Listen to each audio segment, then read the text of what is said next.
क्या हो रहा है? सभी लोग काम छोड़कर फोन लेकर क्या कर रहे हो? विकास सर, पृथ्वी सर अभी तक ऑफिस नहीं आए हैं। व्हाट? लेकिन पृथ्वी सर तो हमेशा 10 बजे से पहले ऑफिस पहुंच जाते हैं और आज तो इम्पोर्टेंट मीटिंग भी है। आई नो, बट वो अभी तक नहीं आए। उनका फोन भी बंद है। घर पर फोन किया तुमने? सब उन्हीं को ट्राई कर रहे हैं सर, लेकिन घर के फोन भी बंद हैं। कोई नहीं, मैं उनके पर्सनल नंबर पर कॉल करता हूँ। सर का तो पर्सनल नंबर भी बंद है। विकास सर, कहीं ऐसा तो नहीं कि पृथ्वी सर ने कंपनी बेच दी है और इसलिए उन्होंने अपने सारे फोन बंद कर दिए? पिछले महीने वो कंपनी बेचने की बात भी कर रहे थे। नो माया, अगर पृथ्वी सर कंपनी बेचते भी तो एक बार हमसे बात तो जरूर करते।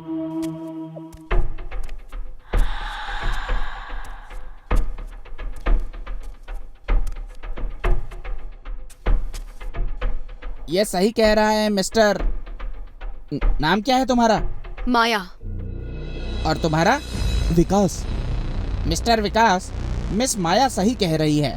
पृथ्वी ने इस कंपनी को मुझे बेच दिया और अपनी पूरी फैमिली के साथ वो हमेशा हमेशा के लिए अब्रॉड चला गया है। आज से इस कंपनी और तुम लोगों का नया बॉस मैं हूँ, रतन कुकरेजा। लेकिन वेकिन को छोड़ो और खुशखबरी सुनो। नेक्स्ट मंथ से आप सबको आपकी करंट सैलरी से 20% ज्यादा मिलेंगे, इसलिए पूरा मन लगाकर काम करना। मिस्टर रतन, अगर पृथ्वी सर कंपनी आपको बेच रहे थे तो इसमें हमसे छुपाने वाली कोई बात नहीं, लेकिन वो तो हमें बताए बिना ही अब्रॉड चले गए। ये लॉजिक मुझे कुछ समझ में नहीं आया। ये अमीरों के चोचले हैं।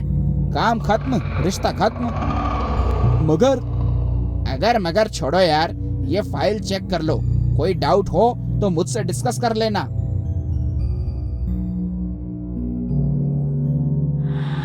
सब ऑर्डर में है? जी।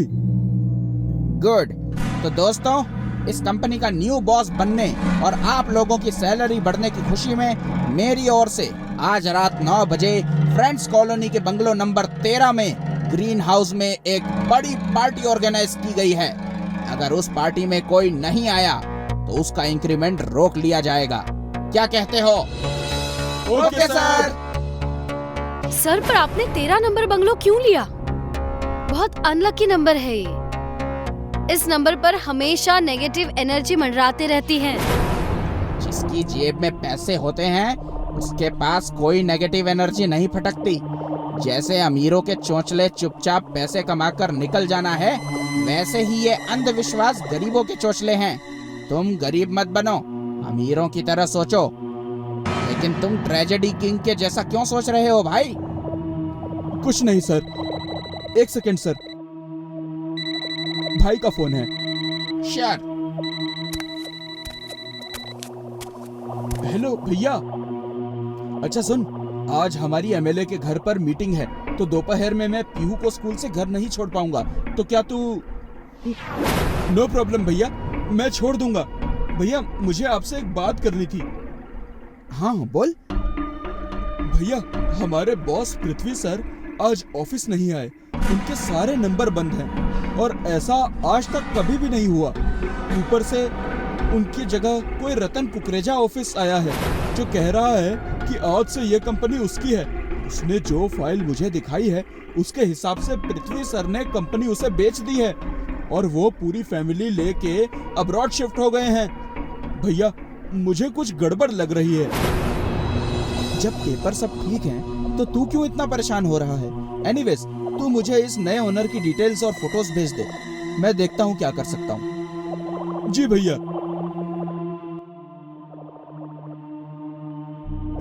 और हाँ, इस फोटो को यहाँ से हटाकर इसकी जगह कोई और दूसरी फोटो लगा दो।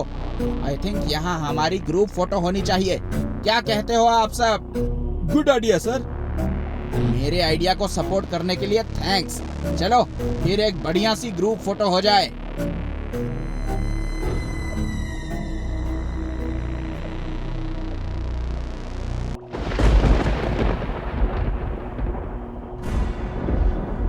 एक्सक्यूज मी भैया, जरा सुनो तो।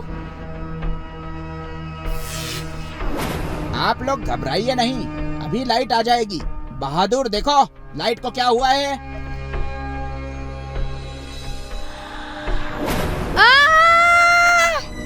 भूत भूत भूत।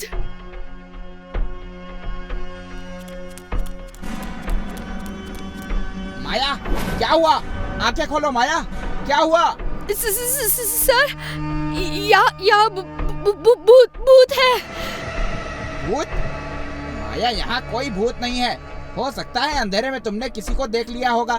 एनीवेज तुम लोग एंजॉय करो, मैं आता हूँ। क्या नौटंकी है यार, नल में पानी नहीं है।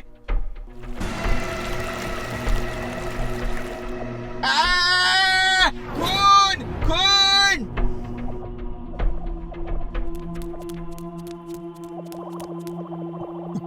क्या हुआ सर? नल से खून खून निकल रहा है। सर नल तो बंद है।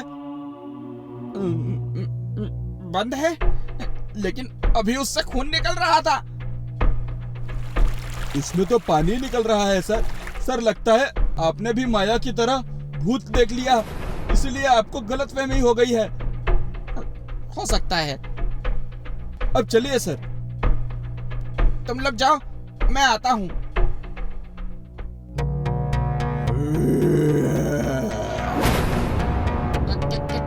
कौन है? कौन है?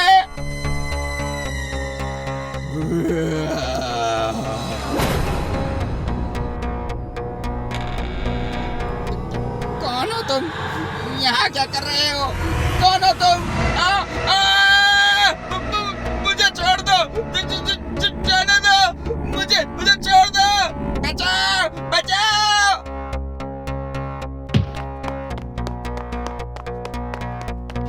क्या हुआ सर? भूत भूत, बाथरूम के अंदर भूत। लेकिन सर जब हम सब गए थे तब तो वहाँ कोई भी नहीं था, क्यों माया?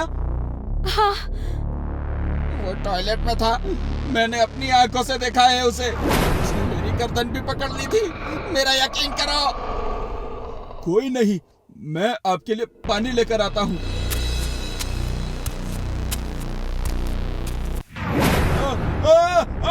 बचाओ बचाओ बचाओ। रतन सर, विकास सर को बचाइए। विकास, घबराना नहीं, हम कुछ करते हैं। बचाओ मुझे, बचाओ। भूत भूत भूत। छत पर भूत है, वो देखो।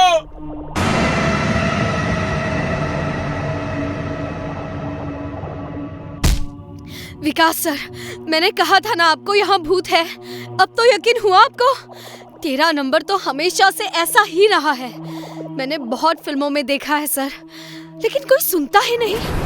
अब भुगतो सब। हाँ सही कह रही हो तुम माया, यहाँ कुछ भी ठीक नहीं है। यहाँ भूत है रतन सर, ये भूत बंगला है। मेरी भी समझ में नहीं आ रहा कुछ भी, जबकि मैंने ये बंगला 2 दिन पहले ही खरीदा है।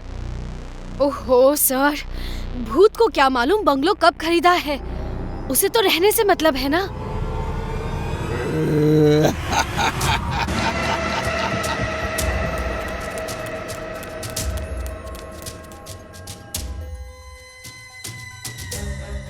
तुमने मुझे और मेरे परिवार को क्यों मारा?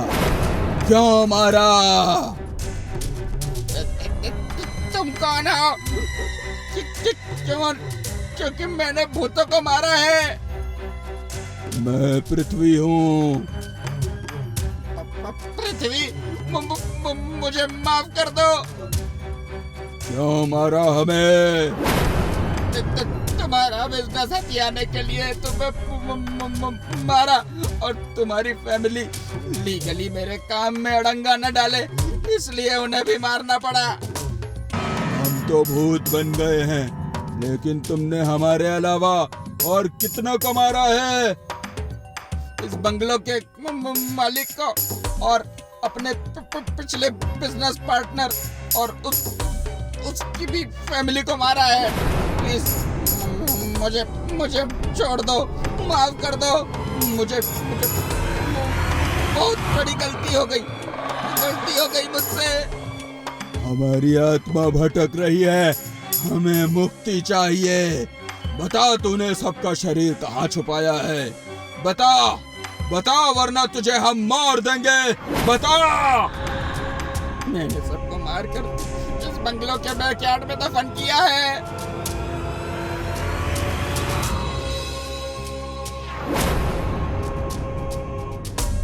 पांडे, जाओ पीछे कोर्टयार्ड खुदवाओ। तुम लोग कौन हो? शौक लगा? विकास मेरा छोटा भाई है और इसने तुम्हारे बारे में मुझे बताया। तेरी फोटो देखते ही मैं तुझे पहचान गया था रतन कुकरेजा, कि तू वही शैतान है जो लोगों को बड़ी चालाकी से पार्टनर बनाकर उन्हें मारकर उनका बिजनेस हथिया लेता है। तुझे पकड़ने के लिए हमने ये सब भूत वाला नाटक किया, विकास को उल्टा भी टांगा। तूने सब सबूत दे दिए हैं, अब तुझे तेरे कुकर्मों की सजा मिलेगी।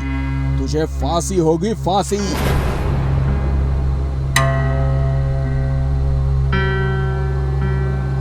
भगवान पृथ्वी सर और उनके परिवार की आत्मा को शांति दे।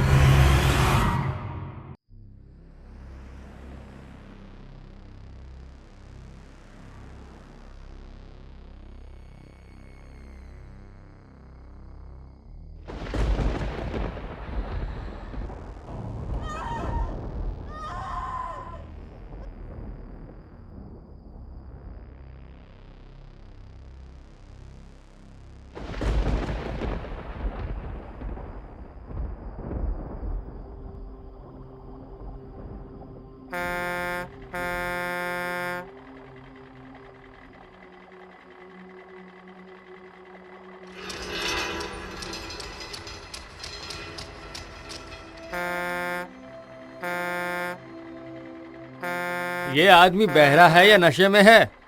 अबे ओ पागल, मरना चाहता है क्या? बीच रोड से हट जा वरना ट्रक चढ़ा देंगे। अबे सुनाई नहीं दिया क्या? कालिया, ये पक्का बहरा है, जा सामने से हटा करा। ठीक है भाई, जैसा तू बोले।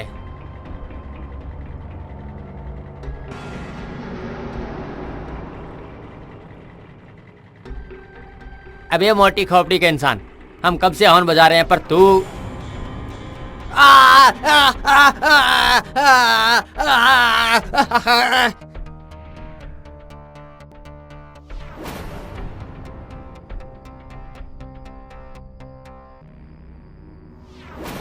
अबे ओए, ये क्या कर रहा तू? भूपेंद्र सिंह,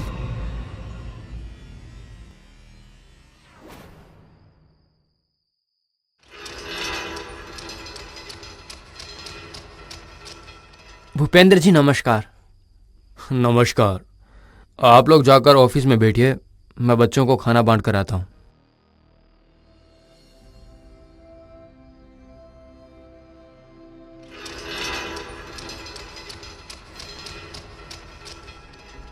भूपेंद्र जी ये हैं, इन्हें कौन नहीं जानता है, ये हमारे बदलापुर के सबसे बड़े बिल्डर धनराज सेठ जी हैं।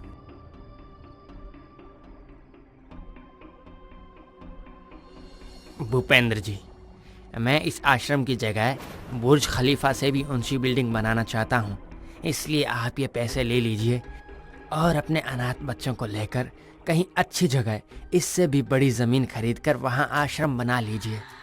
आपकी डील अच्छी है, पर माफ़ कीजिएगा, यह आश्रम बिकाऊ नहीं है। इसमें पूरे 25 लाख हैं जो आपकी हाँ का इंतज़ार कर रहे हैं। इसके बाद 2.5 करोड़ सीधा आपके बैंक में ट्रांसफ़र हो जाएंगे, अभी के अभी। यह आश्रम मेरे माता पिता ने बनवाया था, यह उनकी निशानी है, इसलिए मैं इसे किसी भी कीमत पर नहीं बेचूंगा। आप अपने पैसे ले जाइए और कहीं अच्छी जगह इससे भी बड़ी ज़मीन खरीद कर वहाँ बिल्डिंग बना लीजिए।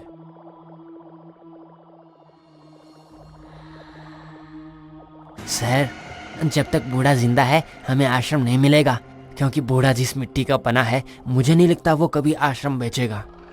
मार दो उसे।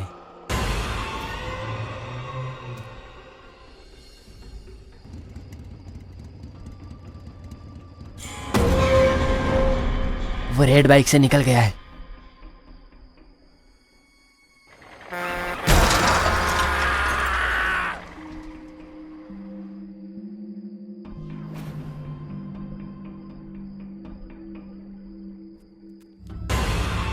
काम हो गया सरकार। ओके, चल इसे उठाकर जंगल में फेंक देते हैं। सुबह तक जंगली जानवर इसकी हड्डी तक चबा जाएंगे।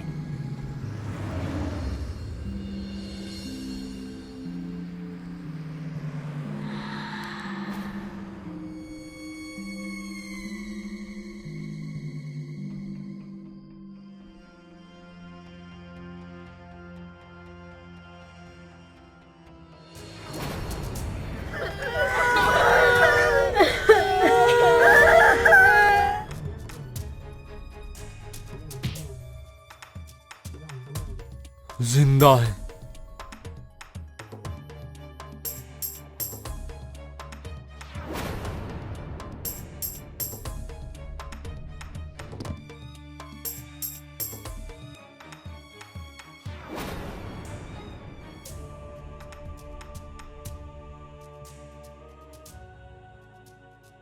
आखिर भगवान ने मेरी सुन ली। तुम ठीक हो गए। आप कौन हैं बाबा, और मैं यहाँ कैसे आया? मैं तो भगवान का सेवक हूँ।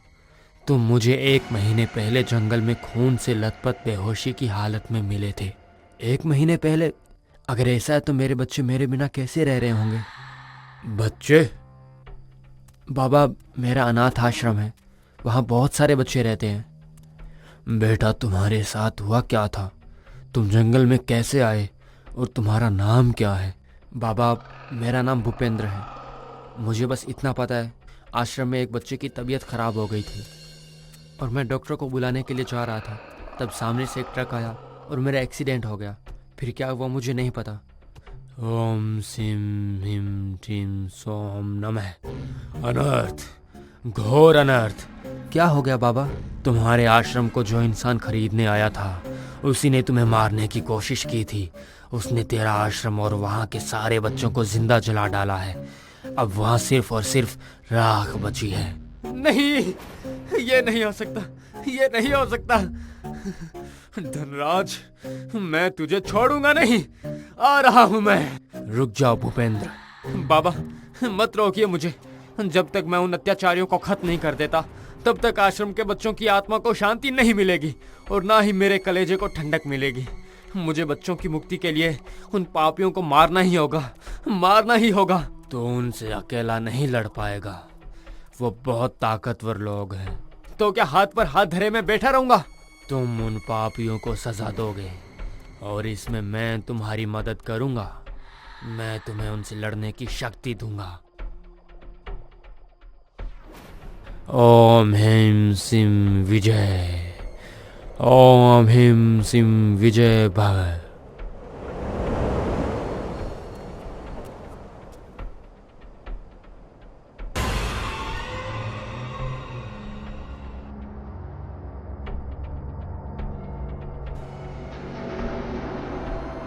सर, आश्रम के डॉक्यूमेंट्स रेडी हो गए हैं। अब से वहाँ की हर चीज हमारी है। ये तो होना ही था प्रदीप। काश भूपेंद्र सिंह पैसे ले लेता। खामखा ही मारा गया और आश्रम के बच्चों को भी अपने साथ ले गया। अब तुझे लेकर जाऊंगा दुष्ट आदमी।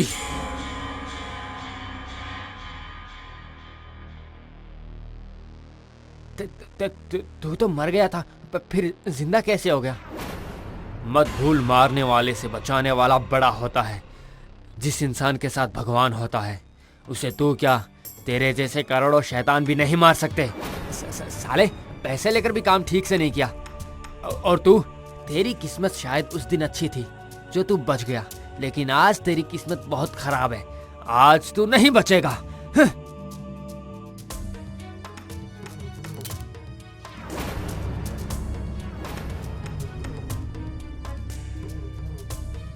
भागने की बड़ी जल्दी है ना तुझे? मुझे छोड़ दो। मैंने तुम्हें नहीं मारा, मैंने तुम्हें नहीं मारा। जो भी तुम्हारे और तुम्हारे आश्रम के बच्चों के साथ हुआ, उसमें सिर्फ धनराज सेठ का हाथ है। तुम्हें मारने में मेरा कोई हाथ नहीं है। मैं कैसे मान लूं कि तुम्हारा हाथ नहीं है? सबूत के लिए मुझे तुम्हारे दोनों हाथ देखने पड़ेंगे। दिखाओगे? देख लो, देख लो, अच्छी तरह देख लो, मेरे हाथों को अच्छी तरह देख लो।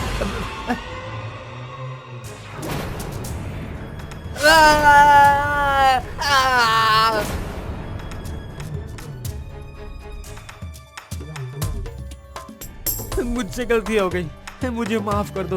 भगवान के लिए मुझे छोड़ दो। तुझे क्या लगता है तुझे मैं भगवान के लिए छोड़ दूंगा तो वो तुझे रख लेंगे? ना, ये तेरी गलत फहमी है।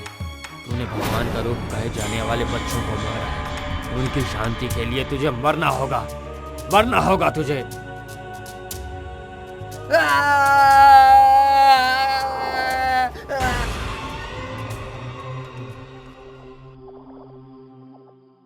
नींबू मिर्ची का खेल।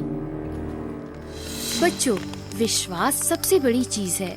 अगर विश्वास है तो भगवान है तो शैतान भी है। मगर विष्णु भगवान और शैतान जैसी बातों को पिछड़ी सोच का बताता था। यही उसके जीवन की सबसे बड़ी भूल थी। विष्णु एक सड़क पर चलता हुआ आ रहा था। तभी उसकी नजर सामने चौराहे पर रखे नींबू मिर्ची पर जाती है, जिस पर सिंदूर पड़ा हुआ था। उसमें एक काले रंग की गुड़िया भी लगी हुई थी। साथ में एक कील उसमें गड़ी हुई थी, बिल्डअप की हुई। इंसान चांद से मंगल पर पहुंच गया, लेकिन छोटी और दकियानूसी सोच वाले लोगों को जादू टोने से फुर्सत नहीं। कभी नारियल, कभी पूरी खीर, कभी जलता दिया, और ये देखो नींबू मिर्च सिंदूर।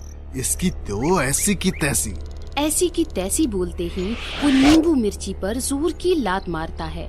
नींबू मिर्ची और गुड़िया कहीं दूर जाकर गिरते हैं। एक बार मुझे ऐसा करता मिल गया ना कोई, तो बहुत मारूंगा उसे। यहाँ वो नींबू मिर्ची जिसपे विष्णु ने लात मारी थी, उसमें से एक काला धुआं निकलता है, जो एक इंसान की आकृति सा बन जाता है। विष्णु चलते चलते रुकता है। उसके पीछे से वो साया तेजी से गुजर जाता है। विष्णु पीछे पलटता है। वहाँ से कोई नहीं मिलता उसे। वो साया उसके ऊपर खड़ा होता है।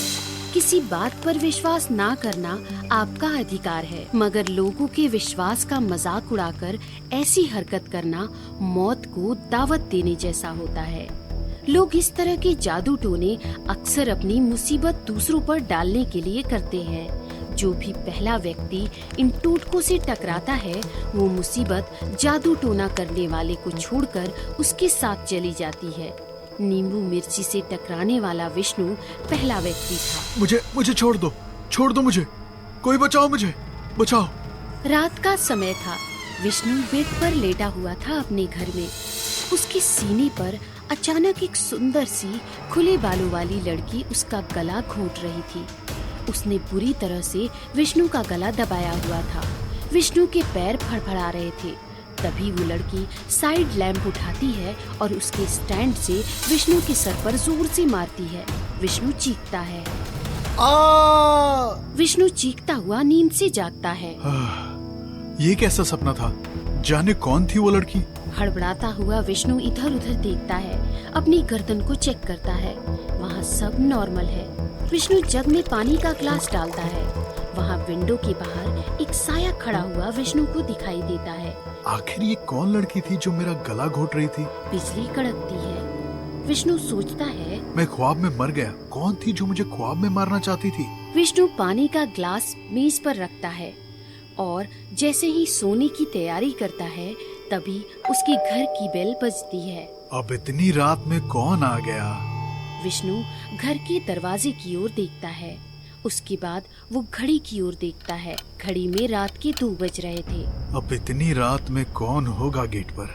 विष्णु दरवाजे की मैजिक आई से बाहर झांकता है। बाहर एक लंबे बालों वाली लड़की भींगी हुई खड़ी हुई थी, जो ठंड की वजह से खुद में ही सिमटी जा रही थी। अपने कंधों को रब कर रही थी। लड़की का चेहरा ठीक से नहीं दिख रहा था। विष्णु दरवाजा खोलता है। जी कहिए। बाहर खड़ी हुई लड़की अचानक पलटती है और अपने बालों को हटाती हुई बोलती है, ओह हाय, मेरा नाम संजू है। इस लड़की की शक्ल देखते ही विष्णु डर जाता है। इसकी शक्ल बिल्कुल ख्वाबों वाली लड़की जैसी थी। तुम तो अभी जी आप मुझे जानते हैं? हाँ, जी नहीं, आपकी शक्ल किसी से बहुत मिलती है। एक पल के लिए मैं धोखा सा खा गया था। बाय द वे, मैं क्या कर सकता हूँ आपके लिए? मैं इस शहर में नई हूँ। बारिश में मेरी स्कूटी खराब हो गई है। क्या मैं बारिश रुकने तक आपके यहाँ रह सकती हूँ? ऐसा सुनते ही विष्णु सोच में पड़ जाता है। एक अनजान लड़की को घर में लाना सही नहीं है विष्णु, मना कर दे। विष्णु के घर जादू टूने वाली मुसीबत उसके घर उसकी इजाजत से ही प्रवेश कर सकती थी। विष्णु की विचार शक्ति ने उस मुसीबत से बचने की ठान ली थी, मगर विष्णु ऐसा नहीं कर सका। उसने अपने ही विचार को हराकर मौत को अपने घर में पनाह दे दी थी। आप यही सोच रहे हैं ना कि एक अनजान लड़की को आप घर में कैसे आने दूं? कोई बात नहीं, आप आराम कीजिए, मैं यही खड़ी हूँ। बारिश रुकते ही चली जाऊंगी। Thank you. अरे नहीं नहीं, ऐसा कुछ नहीं है, आप अंदर आइए, लेकिन एक शर्त है। ऐसा कहते हुए विष्णु दरवाजा खोलता है और संजू को अंदर आने के लिए कहता है। संजू घर में पैर रखती है। शर्त? जी, आपको मेरी एक कहानी ध्यान से सुननी होगी। मंजूर है। आइए आइए, अंदर आइए। संजू हॉल में आती है और इधर उधर देखती है। विष्णु वहीं पास में ही एक दीवार पर टंगी हुई टॉवल संजू को देता है। ये लीजिए तौलिया, पहुँच लीजिए। कौन सी कहानी सुनाना चाहते हैं आप? देखिए, आपको थोड़ा अजीब लगेगा, लेकिन ये सच है। आपके आने से कुछ देर पहले मैंने एक भयानक सपना देखा था, जिसमें आप मेरा गला घोंटकर मुझे मार रही थी। इसीलिए आपको देखकर मैं चौंक गया था। ऐसा कैसे हो सकता है? शायद नींद के असर में आपको ऐसा लग रहा होगा, मगर हाँ, आपका सपना जरूर बताता है कि आपने हाल फिलहाल में जरूर कोई गलत काम किया है। नहीं नहीं संजू जी, ऐसा मैंने कुछ नहीं किया। तभी विष्णु को नींबू मिर्ची को लात मारने की बात याद आती है। हाँ, वो एक चौराहे पर रखी नींबू मिर्ची को लात जरूर मारी थी, लेकिन उस बेकार की बात से मेरे सपने का क्या लेना देना? उसी का लेना देना है विष्णु। मैं उस जादू टोने का श्राप हूँ। मुझे लात नहीं मारनी चाहिए थी तुम्हें। तुम मरोगे तो जादू टोने करने वाले की मुसीबत टल जाएगी। संजू को चुड़ैल में बदलता देख विष्णु की आंखें बड़ी हो जाती हैं। नहीं नहीं, ऐसा नहीं हो सकता। विष्णु भागने लगता है। विष्णु भागते भागते दरवाजे के पास पहुंचता है। तभी चुड़ैल का हाथ पीछे से उसके सीने में घुसता है और उसका दिल निकाल देता है। विष्णु पलटता है। चुड़ैल उसकी गर्दन पर दांत गड़ा देती है। तो देखा बच्चों, कभी कभी हमारा आत्मविश्वास भी हमारी मृत्यु का कारण बन जाता है। इसलिए संभल कर चौराहे को पार कीजिए। जाने किस मोड़ पर एक जादू टोने का टोटका आपका इंतजार कर रहा हो।